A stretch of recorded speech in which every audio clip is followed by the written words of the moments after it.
le 14 avril 1934, paraissait dans le toujours excellent Je suis partout un article de François Vineuil consacré aux films d'horreur américains.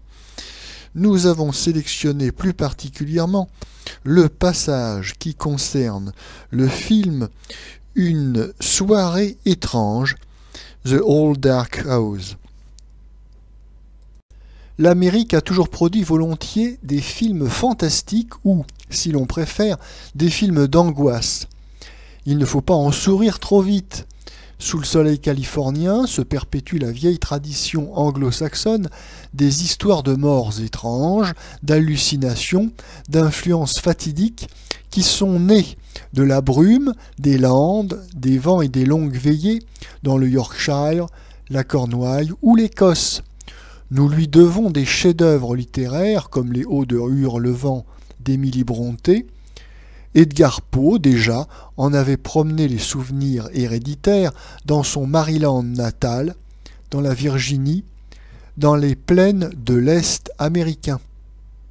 Puisque les anglo-saxons sont les maîtres, les grands pourvoyeurs de tous les écrans, pourquoi n'attendrions-nous pas de ces sombres ou étranges caprices, familiers à leur race, une des grandes œuvres, une des victoires incontestables du cinéma? Rien ne s'inscrit mieux en images. Les légendes nordiques du défunt cinéma suédois, tel le trésor d'Arne, l'ont prouvé. Plastiquement, il n'est pas de combinaison plus singulière et plus belle que celle permise par les eaux fortes, les clairs obscurs, où doivent se noyer les somnambules du récit, choir quelques nouvelles maisons huchères.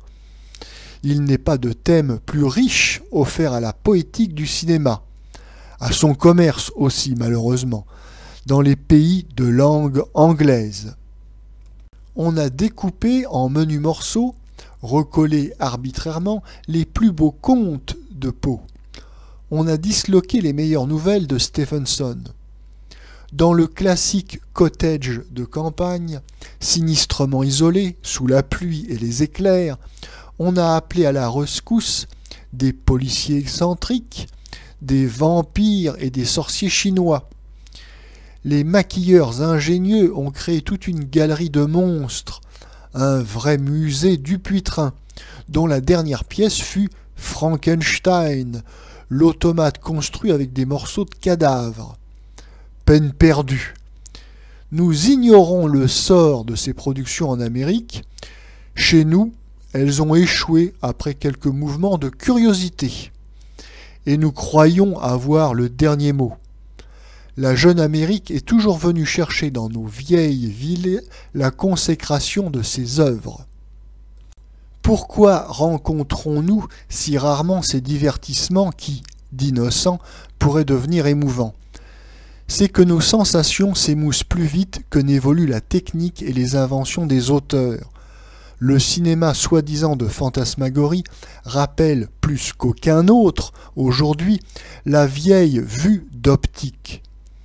Un nouvel écran parisien en offre un exemple très significatif avec Une soirée étrange, The Old Dark House, de James Whale. Le film annonce, qui accompagna longtemps Backstreet, offrait un assez bel échantillon d'images nocturnes et violentes, traversées par des cris de terreur et le fracas des éléments en folie. Ce n'étaient que les pickles retirés de la sauce la plus fade et la plus épaisse. Sur 2000 mètres et plus de pellicule, ces condiments se font trop rares. Le cuisinier est au-dessous du médiocre. Il n'a su ni lier, ni présenter son plat. On nous prend vraiment pour des nourrissons. Dis, fais-moi peur. Boum, boum, et voilà. Une énorme porte se referme avec fracas sous une main velue que nous ne reverrons jamais. Une vieille édentée, vue dans un miroir déformant, évoque en grinçant des dents le trépas et le tombeau devant une blonde fraîche et jeune, puis il n'en sera plus question. On réunit toutes les marionnettes du grand guignol, le vieillard congelé et fantomatique, le laquais muet et lugubre, le fou armé d'une torche et d'un couteau. Mais ce n'est qu'un cauchemar intermittent, entrelardé de dialogues où les personnages normaux éprouvent le besoin d'expliquer leurs âmes et leur vie, voire de ressentir les plus absurdes coups de foudre. Le problème dont nous devrions attendre la solution n'est pas posé. Nous escomptons un événement, nous cherchons dans quel coin de la demeure ténébreuse où il pourrait se produire. C'est sans doute un élément d'intérêt dramatique, mais on en use jusqu'à l'absurde. À chaque pas, nous croyons tomber dans une chausse-trappe, une oubliette, mais le sol reste ferme. À la fin, nous nous sentons en complète sécurité. De fait, il ne se passe rien de notable. Une bande de poltrons et de maladroits a claqué des dents toute une nuit dans une vieille maison parce que le domestique avait une vilaine balafre sur le nez, qu'il buvait trop de gin et qu'un malheureux fou était enfermé sous les combles. S'il y a par instant quelque danger, c'est que chacun y met du sien en accumulant les pires gaucheries, les plus niaises distractions. Peut-être les réalisateurs sont-ils passés à 2 doigts d'une parodie qui aurait pu être pleine d'humour. Quelques étrangers vont dire encore que les Français sont insensibles à la poésie. Il ne s'agit pas de poésie, mais d'enfantillage décousu, d'un fatras d'accessoires et d'éclairages, masques, auxquels, si singuliers soient-ils, on s'accoutume vite, et dont personne ne sait se servir.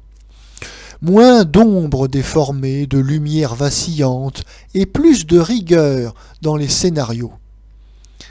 C'est le français Baudelaire qui a le mieux traduit et compris les règles de l'américain Poe, maître des fantasmagories, lequel savait qu'il ne faut jamais apporter plus de logique, de minutieuse déduction que dans l'incroyable.